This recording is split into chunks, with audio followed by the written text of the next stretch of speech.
Why was Miss Eugene Domingo here? Yan ang naging tanong sa ex ng mga netizen. Ito'y matapos nga na ilabas ang photo o isama ang photo ni Eugene Domingo sa tribute ng mga pumanaw ng mga aktres o aktor ngayong 2024, kung saan ay ibinahagi nga ito ng MMFF. At doon ay syempre may performer.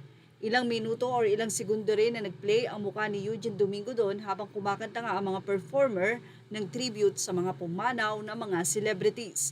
Marami ang sobrang nag-react dito at napakakalat nga daw. Hindi daw ba nag-google ang MMFF at sigurado na nasa MMFF mismo si Eugene Domingo na kung saan ay makikitang nasa larawan ng mga dedo. Nandyan makikita rin ang photo ni Sherry Hill na kamakailan lamang din ay pumanaw. Kaya siguro daw hindi nasali sa Best Supporting Actress si Eugene Domingo kasi akala nila Teggy Bells na siya. Tanong pa ng isang netizen, bakit nyo naman chinegi si Miss Eugene? The real talk of Vice ganda the moment she stood up in front of them. The crew moments when they're announcing the nominees na parabang labag sa loob nilang mag-announce. Mula naman sa mga anonymous commentator ng Fashion Police, grabe yung sa part ni Eugene Domingo, bakit naman sila ganun? Sana man lang merong someone from MMFF staff na nagpatigil ng video. The moment ma-realize nila na it was so wrong to include Miss Uge. Ang OA masyado daw ng netizen. Well, dumepensa naman ng isang netizen at sinabing hindi OA. Nanood ako ng live stream, ang kalat talaga.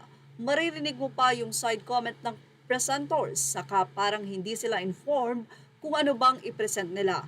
Ako ang nahihiya para sa kanila. Ahaha, ahaha, ahaha. Sana nakafocus yung camera kay Uge. Hahaha. Gusto kong makita ang reaksyon niya nung nakita niya ang pic niya sa screen. Sinadya ba to para pag-usapan? Well, hahaha.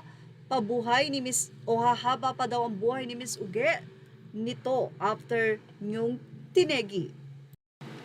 Tawang-tawa naman ang isang netizen at sinabi niyang buhay na buhay pa yan. Uy, napaka-greenhorn naman ang production. Hahaha, nakakahiya kayo. Kung kailan uso ang Google, saka naman sila maayos or hindi sila maayos na nag-search kung sino mga legit na RIP. Hay nako, insulting for Eugene. Baka umattend pa siya nung event. Kaloka ang gumawa niyan. Yes, kumpirmado na present nga si Miss Uge or Eugene Domingo sa nasabing parangal ng MMFF Night, kung saan ay isa sila sa nag-cheer sa nakuhang award ni Vice Ganda.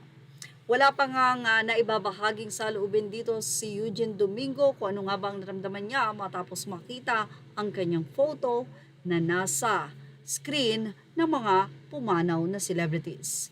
Yan ang ating showbiz update. Thank you for watching. Images are all credit to the rightful owners.